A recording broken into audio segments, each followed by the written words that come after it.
Hello and welcome back to the 7th of 31 horror movie reviews this month, covering a brief history of horror and film. Today I'll be looking at Dracula from 1931, which coincidentally is the first sound film I'll have covered for this marathon. Actually, this film represents a lot of firsts.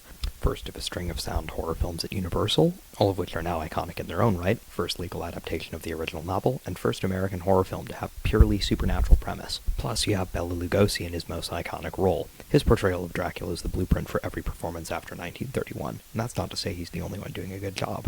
Quite the opposite. Everyone in the cast is doing a stellar job portraying their characters, especially Dwight Fry as Renfield and Edward Van Sloan as Van Helsing.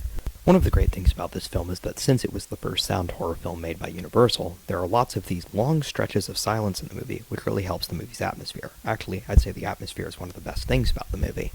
An interesting thing to note about this film is that we don't really consistently follow a single character throughout the movie. In the novel, we mainly follow Jonathan and Mina Harker, but in this film, we almost have a disconnect from the characters. This is partly because they replaced Jonathan Harker with Renfield for the first part of the movie. Because we don't spend as much time with the characters, you don't know as much about them. You'd think this would be a bad thing, but it works here. If there's anything I don't like about this movie, it's the ending. In the book, there's a chase that goes all the way back to Transylvania before Dracula's killed, but in this, they would walk over to Carfax Abbey and stake Dracula while he's asleep. This film is an enjoyable viewing experience, and I would recommend giving it a chance. 8.5 out of 10.